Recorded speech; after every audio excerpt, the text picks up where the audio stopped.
अशोक वाटिका में हनुमान जी की प्रमुख कथा, माता सीता जी की खोज, उनसे भेंट और लंका दहन का एक प्रमुख हिस्सा है। लंका पहुंचने के बाद हनुमान जी ने अशोक वाटिका में माता सीता को ढूंढा, उन्हें श्री राम की अंगूठी देकर विश्वास दिलाया और फिर रावण की शक्ति का जायजा लेने के लिए वाटिका को तहस नहस किया।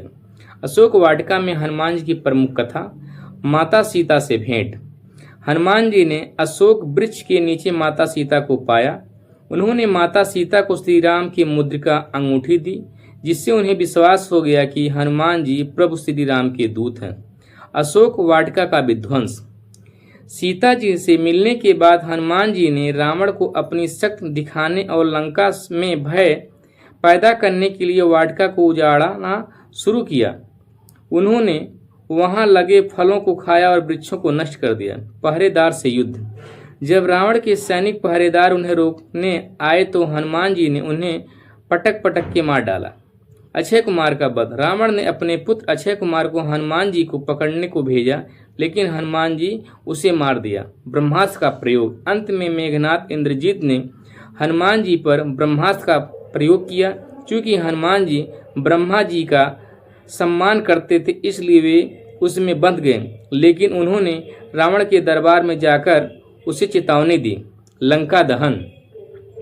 रावण द्वारा हनुमान जी की पूंछ में आग लगने पर उन्होंने पूरी लंका को जलाकर भस्म कर दिया, केवल विभीषण के घर को छोड़कर।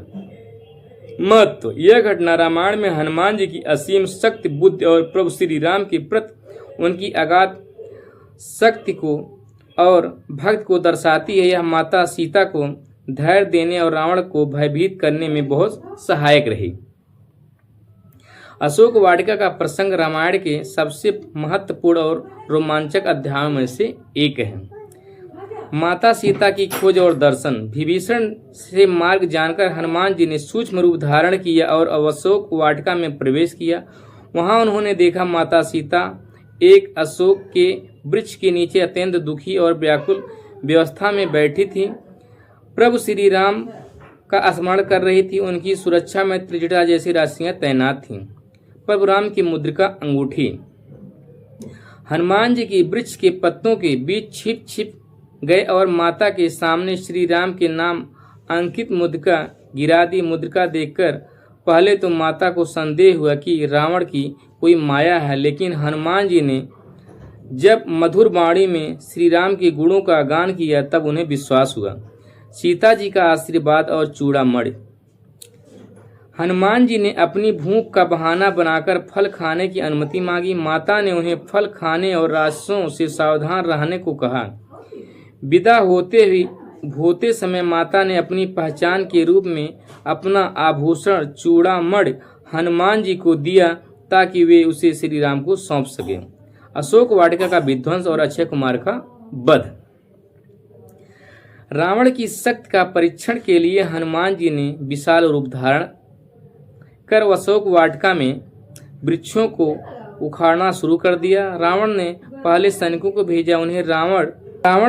सैनिकों को भेजा जिन्होंने हनुमान जी ने उन्हें धूल चटा दी। इसके बाद रावण ने अपने पुत्र अक्षय कुमार को भेजा, जिससे हनुमान जी ने भीषण युद्ध के बाद मार गिराया। ब्रह्मास्त्र और समर्पण। अक्षय कुमार की मृत्यु से क्रोधित होकर रावण ने अपने शक्तिशाली पुत्र मेघनाथ इंद्रजीत को भेजा। मेघनाथ ने हनुमान जी पर अस्त्र चलाए, लेकिन वे निष्फल रहे। अंत में उन्हें ब्रह्मास्त्र का प्रयोग किया। हनुमान जी चाहते थे जो उन्हें विफल कर सकते थे, लेकिन ब्रह्मा जी के शस्त्र का सम्मान करते थे और रावण के दरबार में तक पहुंचने की नीति के कारण वे स्वयं बंधवा लिया।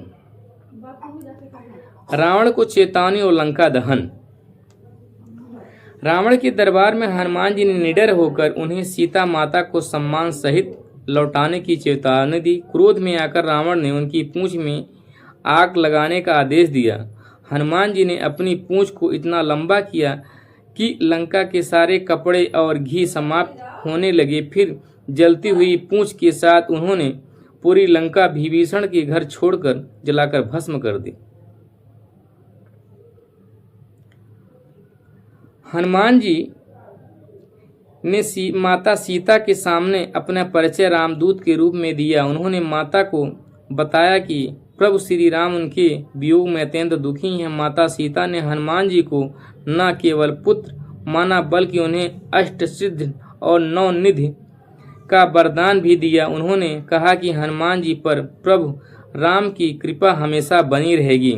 विदा होते समय सीता जी ने अपनी चूड़ामणि सिर पर आभूषण हनुमान जी को दी ताकि प्रभु राम को उनके मिलने का प्रमाण मिले। केवल फल खाने नहीं बल्कि रावण की सेना की शक्ति को आंकने के लिए वाटिका उजाड़ रहे थे। प्रकृति का विनाश। उन्होंने विशाल रूप धारण कर बड़े बड़े वृक्षों को उखाड़ फेंका और पूरी वाटिका को तहस नहस कर दिया। अक्षय कुमार का वध।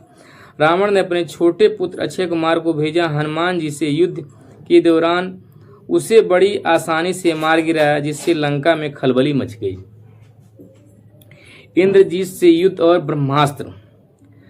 अक्षय कुमार की मृत्यु के बाद रावण ने अपने सबसे शक्तिशाली पुत्र मेघनाथ इंद्रजीत को भेजा। दोनों के बीच भयंकर युद्ध हुआ। मेघनाथ ने जब देखा कि कोई भी शस्त्र काम नहीं कर रहा तो उन्होंने ब्रह्मास्त्र का प्रयोग किया। हनुमान जी के पास ब्रह्मा जी के वरदान था कि उन पर यह शस्त्र असर नहीं करेगा, लेकिन शस्त्र का मान रखने के लिए वे स्वेच्छा से उसमें बंध गए। रावण की सभा में हनुमान जी की राजनीति। जब उन्होंने बंदी बनकर रावण के सामने लाया गया तब हनुमान जी ने ऊंची पूंछ का आसन बनाकर रावण के सामने बैठकर बात की। सीधी चेतावनी। हनुमान जी ने रावण से कहा, जिसके बल से तुम त्रिलोक को डराते हो, मैं उसी प्रभु श्री राम का दूत हूँ। अभी भी समय है, माता सीता को दो और क्षमा मांग लो। रावण का क्रोध। रावण उन्हें मारना चाहता था, लेकिन विभीषण ने याद दिलाया कि दूत की हत्या शास्त्र सम्मत नहीं है। इसलिए रावण ने दंड रूप उनकी पूंछ में आग लगाने का आदेश दिया। लंका दहन का प्रभाव। आग लगने पर हनुमान जी ने सूक्ष्म रूप धारण कर खुद को बंधनों से मुक्त किया और पूरी लंका में कूदकर आग लगा दी। केवल विभीषण का घर सुरक्षित रखा, क्योंकि वहां राम नाम अंकित था और तुलसी का पौधा लगा था। इसके बाद उन्होंने समुद्र में अपनी पूंछ की आग बुझाई और वापस श्री राम के पास चले गए। श्री राम ने हनुमान जी से मिलने के बाद क्या प्रतिक्रिया दी, इसकी आगे का भाग हम नेक्स्ट कथा में सुनाते हैं। तब तक मुझे इजाजत। जय श्री राम।